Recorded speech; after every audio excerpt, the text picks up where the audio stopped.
Assalamu alaikum wa rahmatullah. Dear viewers, how are you? I hope you are well. Alhamdulillah, I am also well. This is Abdul Bari. Welcome to my channel English Motivation 21. Today I would like to talk a most important topic, that is how can you make double edge questions. These are very much helpful for the students of degree as well as honors. Let's get started and enjoy the class. আজকে আমরা double edge question তৈরির অভিনব পদ্ধতি নিয়ে কথা বলবো। এখানে কিভাবে ডাবল এজ কোশ্চেনটা আমরা তৈরি করব তার খুব সহজ দুটি প্রক্রিয়া আমি তোমাদের সাথে কথা বলবো। আশা করছি তোমরা খুব অনায়াসে বুঝতে পারবে এবং 5-এ 5 মার্কস পাবে। প্রথমে জেনে নিই what is W H question. W H word ব্যবহারের মাধ্যমে যে প্রশ্ন করা হয় তাকে বলা হয় ডাবল এজ কোশ্চেন। এবার আসা যাক ডাবল এজ যে কোশ্চেন তৈরি করব এই ধরনের ওয়ার্ড কয়টা রয়েছে। There are 9 W H words. What are this? Who, whom, what, when, how, why, which, whose, where। এই 9টি হচ্ছে ডাবল এজ ওয়ার্ড। তার বাংলা মিনিং কি? হু মানে কে বা কারা, হুম কাকে বা কার সাথে, হোয়াট কি পেশা বয়স, when সময় বোঝাতে ব্যবহার করা হয়, হাউ কিভাবে কত, হোয়াই কেন কি কারণে, হুইচ কোনটি, হুজ কার বা কাহার, হোয়ার মানে কোথায়। এই জেনে গেলাম আমরা অর্থ। এবার আসা যাক পার্সনের পরিবর্তন প্রশ্ন করার সময় কিভাবে হয়ে থাকে।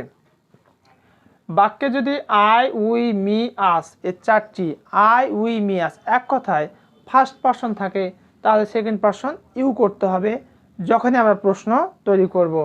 আর বাক্যে যদি মাই, আওয়ার দেখতে পাই প্রশ্ন করার সময় হয়ে যাবে ইওর। বাস কাজ শেষ। এবার আসা যাক কিছু সাহায্যকারী ভার্ব নিয়ে কথা। ডু ভার্ব হচ্ছে ডু, ডাজ, ডিড। আর হ্যাভ ভার্ব হচ্ছে have, has, had. Be verb হচ্ছে am, is, are, was, were। Modal verb হচ্ছে can, could, shall, should, will, would, may, might, need, dare, ought to, used to. বাস এই বিষয়গুলো যদি একটু স্মরণ রাখতে পারো তাহলে খুব অনায়াসেই আমরা ডাবল এজ কোশ্চেন তৈরি করতে পারবো। চলো আমরা বিস্তারিত এখন উদাহরণের মাধ্যমে দেখি। রহিম ওয়েন্ট টু ঢাকা yesterday। রহিম গতকাল ঢাকা গিয়েছিল। এখানে কোথায় কোথায় প্রশ্ন করা যেতে পারে সেটা আমরা একটু খেয়াল করব।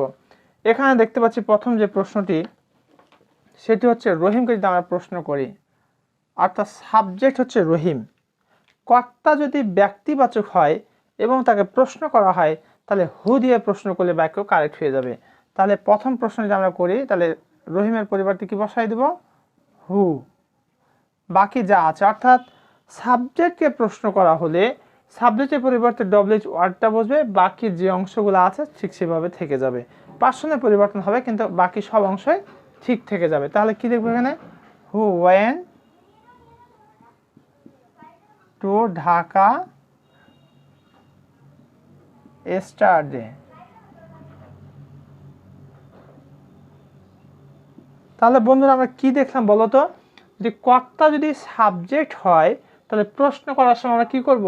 খালি তার পরিবর্তে ডাবল এজ ওয়ার্ড হু নিয়ে নিব, বাকি যা আছে বসে যাবে, বসাই দিচ্ছে। আর পার্সনের পরিবর্তন হলে হবে। এবার আমরা রহিমকে প্রশ্ন না করে যদি আমরা প্রশ্ন করি, রহিমকে এবার প্রশ্ন করলাম, রহিমকে এবার প্রশ্ন করব না। এবার আমরা প্রশ্ন করব কোথায়? যে রহিম কোথায় গিয়েছিল। এবার আমরা এই ঢাকার নিচে আন্ডারলাইন করতেছি, ঠিক আছে? তাহলে রহিম গতকাল কোথায় গিয়েছিল যদি প্রশ্ন করা হয় তাহলে আমরা কিভাবে প্রশ্ন করব? স্থান, তাহলে হোয়ার দিয়ে প্রশ্ন করব আমরা। 2 নম্বর প্রশ্ন করতে পারি হোয়ার। ওকে, হোয়ার এটা কোন টেন্স? Past indefinite tense. তাহলে বাক্যে যদি সাহায্যকারী ভার্ব না থাকে তাহলে আমাকে সাহায্যকারী ভার্ব নিতে হবে। এখানে কি নিব? পাস্ট ইনডিফিনিট টেন্স হওয়ার কারণে ডিড নিলাম। হোয়ার ডিড, তারপর subject Rahim. Where did Rahim ওয়েন্টের প্রেজেন্ট ফর্ম হচ্ছে গো। কেন প্রেজেন্ট ফর্ম হলো? এখানে ডিড হয়ে গেছে এই কারণে। হোয়ার ডিড রহিম গো yesterday।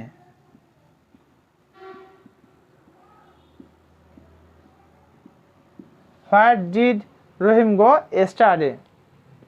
এখানে 2 পর্যন্ত নিতে পারো তুমি। ওকে, এবার আমরা yesterday হচ্ছে সময়, সময়কে প্রশ্ন করব। আমরা সময়কে প্রশ্ন করব এবার, অর্থাৎ yesterday-কে প্রশ্ন করব যে রহিম কখন ঢাকা গিয়েছিল। তাহলে সময়কে প্রশ্ন করলে আমরা কী দিয়ে প্রশ্ন করব? হোয়েন দিয়ে প্রশ্ন করব। দেখো এখানে হোয়েন 4 নম্বর হোয়েন রয়েছে, তাহলে হোয়েন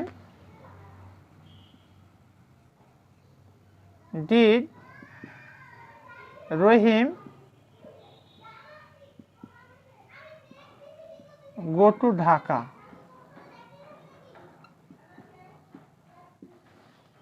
ডিয়ার ভিউয়ার্স, কত সহজ দেখে নাও। যখন রহিমকে প্রশ্ন করলাম তখন শুধু হু নিয়েছি, বাকি যে অংশ যা ছিল বসে গেছে, শেষে প্রশ্নবোধক চিহ্ন বসে। যখন আমরা স্থানকে প্রশ্ন করেছি তখন হোয়ার দিয়ে প্রশ্ন করেছি, যখন সময়কে প্রশ্ন করেছি তখন হোয়েন দিয়ে প্রশ্ন করেছি। এবার আমরা পরের বাক্যটি খেয়াল করব। He follows her to be great. He follows her, সে তাকে অনুসরণ করে, টু বি গ্রেট, বড় হওয়ার জন্য। এবার আমরা প্রশ্ন করব, যদি হিকে প্রশ্ন করি, ব্যক্তি যেহেতু, তাহলে হু দিয়ে প্রশ্ন করতে পারি, কিন্তু এটা খুব একটা গুরুত্বপূর্ণ হয় না। যেটা গুরুত্বপূর্ণ সেটা আমাকে প্রশ্ন করতে হবে। এখানে অবজেক্টকে আমরা প্রশ্ন করতে পারি, এই জায়গাটাতে প্রশ্ন করতে পারি আমরা যে সে কাকে অনুসরণ করে বড় হওয়ার জন্য। তাহলে হারটা হচ্ছে অবজেক্টিভ ফর্ম, যার কারণে আমরা কি নিতে পারি, এখানে হোম নিতে পারি, হোম। তারপর সাহায্যকারী ভার্ব হচ্ছে ডাজ, কারণ হচ্ছে এটা প্রেজেন্ট ইনডিফিনিট টেন্স, আর এখানে হি হচ্ছে third person singular number. Home does he follow to be great, লাস্টে প্রশ্নবোধক চিহ্ন। Home does he follow to be great. এবার আমরা এই গ্রেটকে, টু বি গ্রেটকে প্রশ্ন করতে পারি, এটাকেও প্রশ্ন করা যায়। এটাকে আমরা হারকে প্রশ্ন না করে এবার কাকে প্রশ্ন করব? টু বি গ্রেট, যে he follows her to be great, সে কেন তাকে অনুসরণ করে, সে কেন তাকে অনুসরণ করে। তাহলে হয় দিয়ে প্রশ্ন করতে হবে, হয় ডাজ হি ফলো হার, হয় ডাজ হি ফলো হার। এবার আমরা এখানে 3টা দেখলাম, এখানে কয়টা দেখলাম? 2টি দেখলাম, তার মানে 5টি ডব্লিউএইচ ওয়ার্ডের ব্যবহার আমরা দেখে নিয়েছি। এবার আমরা বাকি যে 4টি রয়েছে সেই 4টির ব্যবহার এখন আমরা দেখব।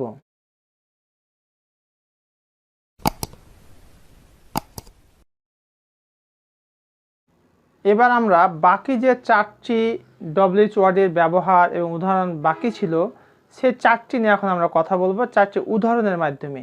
তোমরা মনোযোগ দাও, ইনশাআল্লাহ আশা করি তোমরা এই 4টির মাধ্যমে তোমরা অনায়াসে অন্যগুলো করতে পারবে। চলো দেখা যাক। I am doing the work, আমি কাজটি কি করতেছি? করিতেছি। এবার আমি প্রশ্ন করা হয়েছে দ্য ওয়ার্ককে, অবজেক্টকে প্রশ্ন করা হয়েছে এখানে। তাহলে খেয়াল করে, I am doing the work, তাহলে হোয়াট দিয়ে এখানে প্রশ্ন করবো আমরা। এখানে অবজেক্ট হচ্ছে হোয়াট, খেয়াল করে এখানে। আর এখানে আই আছে, তাই না? আই থাকলে কি হবে? ইউ হবে। আই থাকলে ইউ হবে। আর এখানে অক্সিলারি ভার্বটা বসাতে হবে। এখানে অ্যাম ছিল, কিন্তু ইউ হওয়ার কারণে অ্যাম না হয়ে কি হয়ে যাবে? আর হয়ে যাবে। হোয়াট আর ইউ ডুইং, তুমি কি করিতেছ? I am doing the work, আমি কাজটি করিতেছি। হোয়াট আর ইউ ডুইং, তুমি কি করিতেছ? হি গোজ হুম অন ফুট, সে পায়ে হেঁটে বাসায় যায়। হি গোজ হুম 1 ফুট, সে পায়ে হেঁটে বাসায় যায়। 1 ফুট, পায়ে হেঁটে, তাহলে কিভাবে সে বাসায় যায়? কিভাবে ইংরেজি হচ্ছে হাউ। 5 নম্বরে দেখতে পাচ্ছি আমরা হাউ। এখানে সাহায্যকারী ভার্ব নেই, তাহলে আমাকে ডু অথবা ডাজ নিতে হবে। এখানে দেখতে পাচ্ছি হিটা থার্ড পারসন সিঙ্গুলার নাম্বার, এখানে কি নিব? Does. How does he go home, লাস্টে question mark. How does, does হয়ে যাওয়ার কারণে এখানে আর গোজ হলো না, থার্ড পারসন সিঙ্গুলার নাম্বারের কারণে ডাজ হলো। থার্ড পারসন সিঙ্গুলার ব্যতীত সকল পারসন ইন্ডিপেন্ডেন্টের ক্ষেত্রে ডু হয়, আর পাস্ট ইন্ডিপেন্ডেন্সের ক্ষেত্রে ডিড হয়, আর থার্ড পারসন সিঙ্গুলার নাম্বার হলে ডাজ হয়। তাহলে how does he go home. Rakib wants this pen, Rakib এই কলমটি, এই কলম চাই। তাহলে এখানে দিস আছে না, রাকিব ওয়ান্টস দিস পেন, তাহলে এখানে হুইচ লিখতে পারি আমরা, which pen does Rakib want. একটু আমরা খেয়াল করি, দেখো এখানে দিসকে প্রশ্ন করা হয়েছে, এখানে হুইচ পেন প্রেজেন্ট ইনডিফারেন্ট টেন্সের কারণে ডাজ নেওয়া হয়েছে, রাকিব বসলো, এখানে আর ওয়ান্টস হলো না, এখানে এই কারণে ডাজ হয়ে গেছে এই যে এখানে। Which pen does Rakib want. সবশেষে দেখো he likes Rahim's buildings, positive করা হয়েছে এখানে, সে রহিমের বিল্ডিং পছন্দ করে। তাহলে সে কার বিল্ডিং পছন্দ করে, আমি যদি প্রশ্ন করি সে কার বিল্ডিং পছন্দ করে, তাহলে এখানে হুজ দিতে হবে, হুজ বিল্ডিং, এটা প্রেজেন্ট ইনডিফারেন্ট টেন্সে আছে দেখো, whose building does he like, whose building does he like.